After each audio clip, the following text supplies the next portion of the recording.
Greetings, you are watching Namibia Connects. I am Blanche Koreses. Thank you so much for joining us.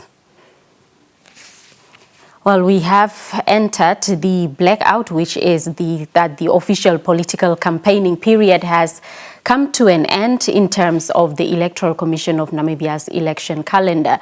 The campaign period that started on 16th of October officially ended this morning at 7 o'clock. We have now entered, as I said, the blackout period during which no political party campaigning activities will broadcast.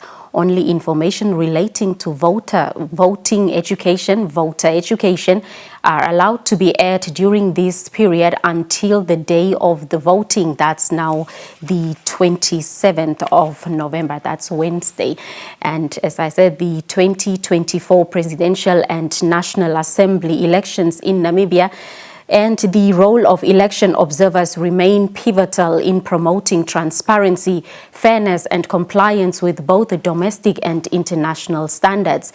The Electoral Commission of Namibia has accredited a substantive number of local and international observers in that regard. And to explore this topic, we are joined by legal expert Henry, who will provide insights into the legal framework governing election observers, both under the Namibian law and international conventions. Henry, I must say you are a resident on our platforms, so welcome. Thank you. Thank you for having me, Blanche. All right, then. So just to take us or give us a context as to the provisions in Namibia's Electoral Act of 2014, the online accreditation and the overall role of both local and international observers during elections. Thank you, Blanche. So the Electoral Act provides for the Electoral Commission to either invite particular institutions to come observe the election, or also provides for organizations or institutions to apply themselves. And once, obviously, there's the procedural process, but I think what's most important is that there's certain principles contained within the Act, as well as within a very short code of conduct that they have to agree to subscribe to. Because primarily the ECN is the custodian of the elections. At the end of the process, they make a declaration. The purpose of having another observer in observing institutions is basically to give confidence to other institutions or other countries or other international organizations which Namibia is a member of, such as, for example, SADC, the African Union or the United Nations, that indeed what the Electoral Commission has declared as the outcome is indeed correct. Basically, it's like a second view of it. It's like a second view on the elections. But the ultimate institution which makes the declaration that the elections were free and fair is the ECN. The other institutions or organizations, accredited organizations, basically it's like a second opinion in order to give confidence to the Namibian population and as well international organizations and countries that indeed the process was free and fair. Yes. Now, you correctly mentioned that Namibia is a member of a number of institutions, SADC being one, AU being one. Would you say that the country has done well in terms of complying with conventions like the African Charter on Democracy, elections, and so on for the, not these elections, but for the elections held previously? Look, I think if for example, we speak about the African Union Charter, I think to a certain extent, yes. A lot of the provisions in terms of the conduct of and governance of an election in that African Union Charter are basically what is contained in the Electoral Act. And the Electoral Act actually makes specific reference to that. We, as Namibia, ratified that in 2016. Our act came into force in 2014. Yes. So basically the principles in terms of the conduct of an election contained in our Electoral Act mirror those to a certain extent as far as it's possible in that African Union Charter. So they are actually sacrosanct. Yes, yes. Now, Henry, when one talks of election observers, you quite in layman's terms stated that it's all about the second view, either to support or to give another view of what the ECN would declare as the outcome. And when one talks of observers in the streets, for example, or to the voters themselves, the first thing that comes to the mind is that the person or the official accredited would just be standing there next to the polling stations and be watching. but I'm sure there's more to that. So what are their actual roles in terms of under international conventions? So look, I think let's speak more practically so a person can understand. So you would see an electoral observer, let's say from SADC, standing there, but what they're actually doing as they're standing there, they're making certain observations. They're making certain observations. They're looking at is the voter or the voters voting free of intimidation, free of influence. They are also observing the actual process that is being conducted by the ECN. Are they complying? Is the ECN officials complying with what is expected of them? Another part, though, which is that is now their obligation in terms of what they're looking at. And all of these observers, ordinarily, if we talk about, let's say, a bigger observing mission like the SADC observer mission. So you see them standing there, but they're making all these observations. But what happens is that at the end, they all channel ease ordinarily upwards, and then the particular observer mission will file a report.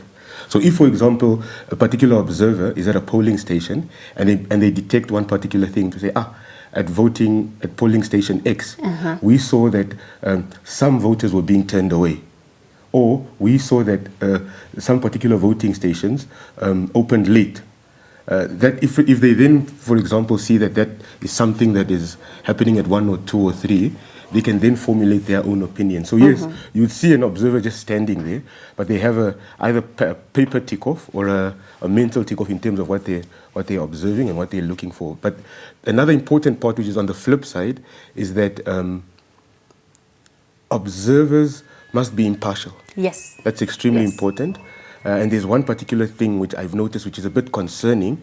I saw some political parties wearing T-shirts of observer missions. I'm not really sure what to make of that, because the observer mission is supposed to be impartial. It's supposed to respect our laws, our principles and our traditions, and they're not supposed to appear to be advancing the interests of any political party. Here. Yes. So in that case, what provisions does ECN have to call, not to call the observers to order, but to remind the observers of the principles that you have just explained? Look, I think there's always the accreditation is given, and the accreditation can be removed, can be revoked. Yes, but I think obviously the ECN has the constant monitoring in terms of compliance, because once you get your observer accreditation, you have to continue to comply with the code of conduct. It's like a 2-page thing, and it has all of those things to say that we maintain respect for the Namibian constitution, Namibian rules, Namibian laws.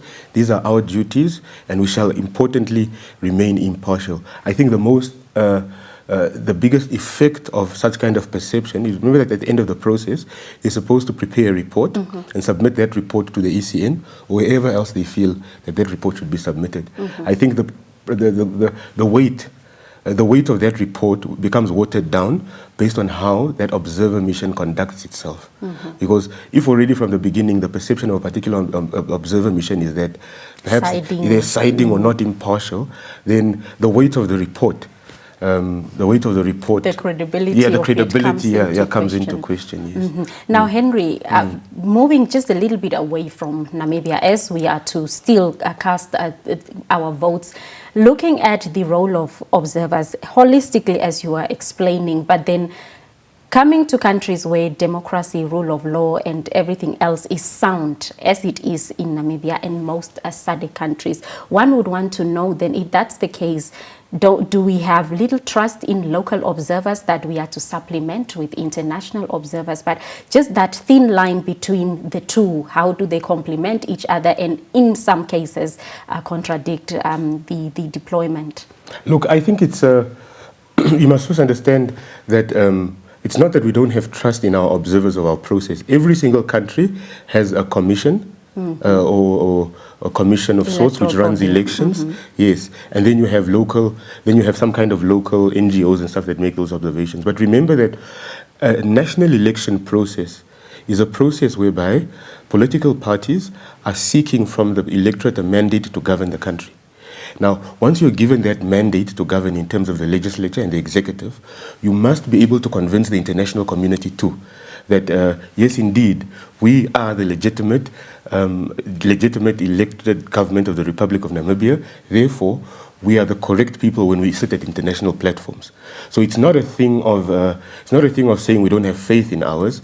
It's just practice, which comes very historic, and we do that as well, and all countries do that, because you need to convince the international community that indeed you are the legitimate government. For example, the AU, the African Union Charter, has a particular provision which allows for sanctions.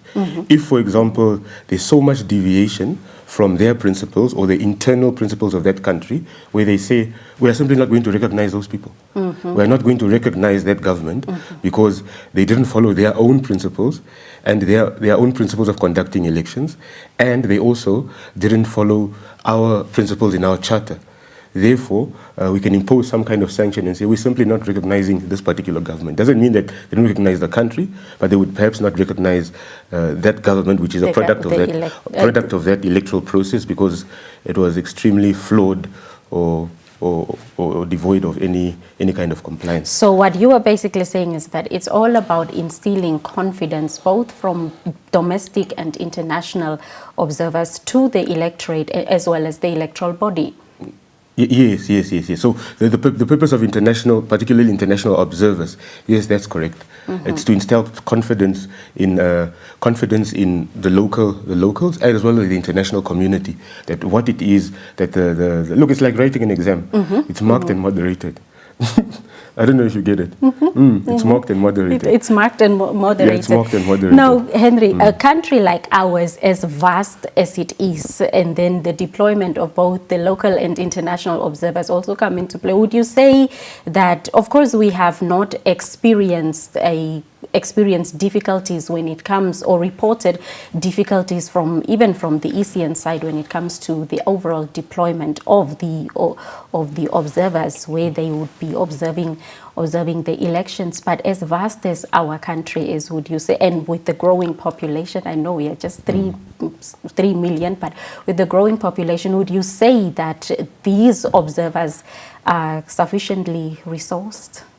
Look, one wouldn't know about the capabilities, financial or human capital, in terms of the observing missions. But I think here currently the biggest observer mission from my perspective right now is the SADC observer mission. They seem to be the one which is really all eyes are on them and all eyes are on the ECN. So it's very difficult for one to assess the nature and capacity of the particular observer missions, but also understand that observer missions or observer organizations have their own mechanisms in terms of how they are going to do. Some might decide that they are going to be on the ground. Some might decide that they are just going to make some kind of observation in total of what's going on. So it's very difficult, because the most important thing is that the ECN just has certain principles that they should comply with, in the do's and the don'ts. But in terms of how they are going to observe it, that's really up to them. But I think the mission, from my perspective, which seems to have the most resource, human capital and otherwise, is the SADC observer mission. So one would want to see exactly what their position is going to be during and after. As guided by the SADC principles. As guided by their principles, SADC principles, but most importantly, as guided by our Electoral Act and the Code of Conduct. Obviously, they will take their report and file it with the ECN and channel it upwards in terms of maybe to the SADC tracker or whatever. But I think it would appear that the SADC observer mission is all eyes on them right now. Yes. Now, Henry, what happens? Let me take you a bit back to what you have mentioned, quite an interesting point, that ECN accredits observer missions and then can also revoke. Yes. Okay, now what happens in an instance where after accreditation and the electoral process, voting process has taken place, and then it is found that this observer mission has not complied with the Namibian provisions of the Namibian electoral laws, as well as those of international, or the international ones? So what happens in that regard? Because we've seen in countries whereby the observer missions report would be different than to what the electoral body would announce at the end of the voting.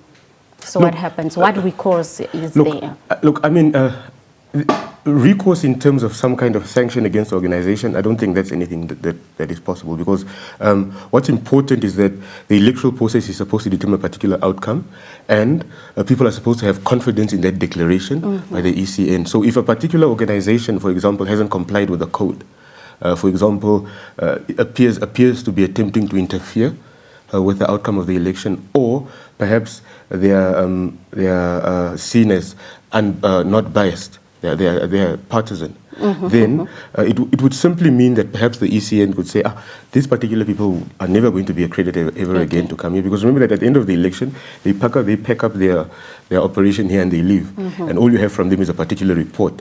And again, like I mentioned earlier, the worst case... So ECN can discredit their report even? Well, I mean, if the ECN makes a particular statement on their report based on their particular actions, look, then obviously the weight of the particular report will be watered down. I think that's the most blunt. The observer missions, as they are here, what at the end of the process, the product of them being here is not to declare the election free and fair, is to give a report on what it is that they feel. The declaration of the election as free and fair is done by the ECN. Yeah. Yes. So they are here to observe and do their report. You get it? Will it be the same? Will it not be the same? Perhaps not. But that's the outcome of it, for them to give a report. So there's nothing more you can do to them. They give a report. Because that's why you must be very cautious as well, perhaps the ECN, in terms of who they accredit and who they don't. I'm sure that they're competent, they do it properly. But that's the ultimate outcome of the particular report that they submit to the ECN and to their own bodies. All right, and to the international community. So would you say that the ECN, judging from what we've witnessed over, and plus the concerns that you have shared with regard to some political parties being in the regalia of observer missions, for example, would you say that ECN has done its due diligence? Look, I think here's the thing with the ECN. Sometimes I also believe that it's a human capital issue from their side in terms of human resource.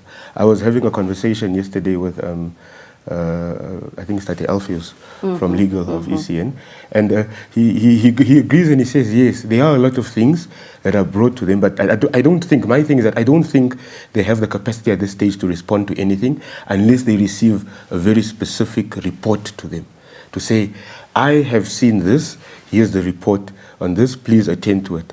So I think there's a lot happening, and the ECN doesn't have the capacity, I believe, to respond to everything in the absence of it being reported to them. There's a lot going on right now in terms of the elections, so it would appear that in all instances the ECN expects some kind of report to be made. So I think perhaps what we can do is encourage Namibians, particularly in the aspect of observers, that if it is that you detect any kind of untoward, unbecoming conduct by observers, that they report it to the ECN immediately, because observers are here to observe, not to participate in the election, not to induce anyone, not to be assigned or not to be aligned to any political party. So I think perhaps that would be what we should encourage citizens and voters to do. To say, if you pick up anything like that, report it to the ECN immediately. Now, Henry, we are in the blackout period, which is now no broadcast of campaign messaging and so on. But with regard legal-wise or from a law perspective, do citizens have the right in terms of the law, for example, to engage the observer missions on the do's and don'ts, or what their provisions are with regard to the elections, the voting process, the entire process, still up until the voting day? Do you mean interaction? Look, you must remember that the purpose, it says that I think before voting opens, it's not 24 hours.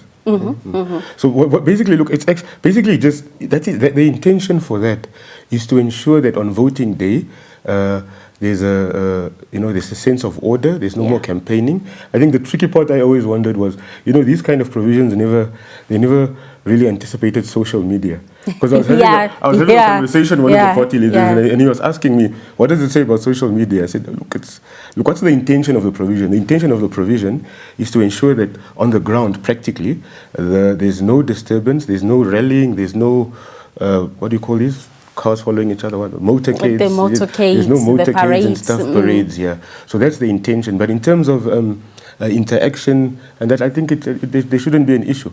But I think one must always interpret it in terms of the intention. The intention of stopping campaigning a certain amount of hours before election day is to ensure that the elections on that particular day and towards that are peaceful, there's order, and the people that we should see on the ground are not political parties in their colors, but we want to see the ECN, its officials, and the observers on that day.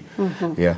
So that's the intention. So the process can be orderly, can be peaceful, can be tranquil, and people can have confidence in the outcome. Yes. So as we are heading to the end of the interview, Henry, as our resident legal expert here, what would you tell Namibians with regard to the provisions they have under the Electoral Act in order to participate freely in this democratic process? Look, I think it's the old principle that has been reiterated to us, is to say that your vote is your secret and is your choice.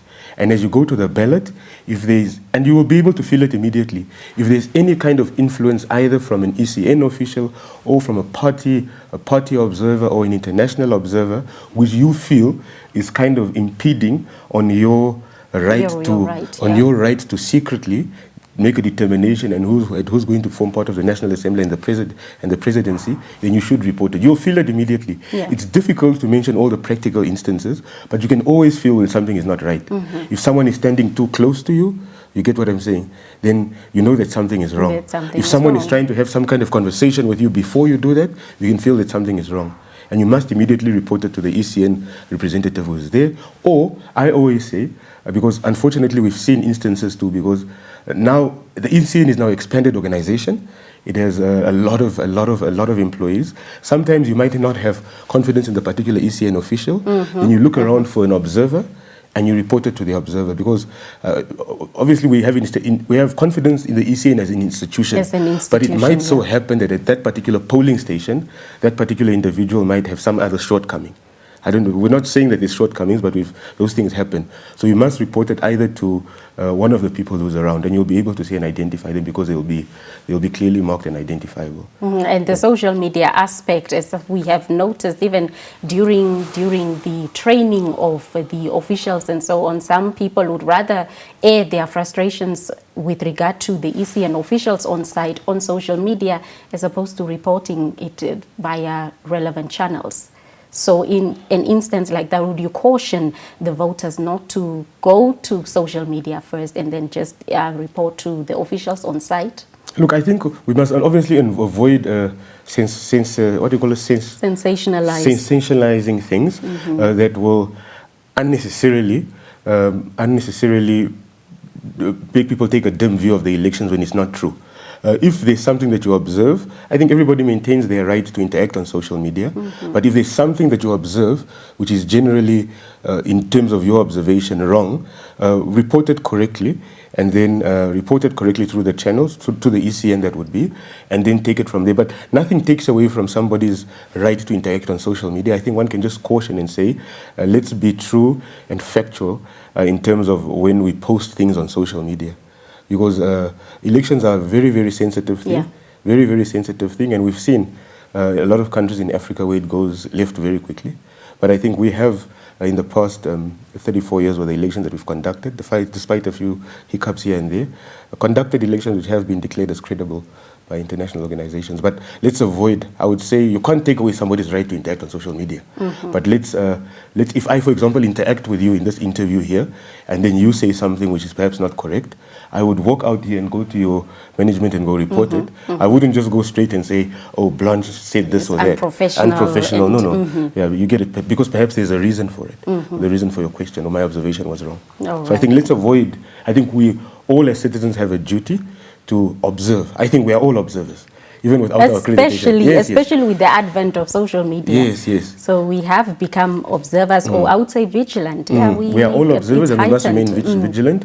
And if it is that we detect something, let's channel it correctly. Some of you are members of political parties. Even though there's no campaigning on that day, you can report it through your political party, and they'll take it up There's a lot of channels through which you can have it reach the EC. You can have it without having to bring in the credibility of the elections into disrepute. Yes, correct. All right then. Well, thank you so much for those views, Henry, and we will continue to call upon you throughout the process, as I said, as a resident legal expert here on our platforms.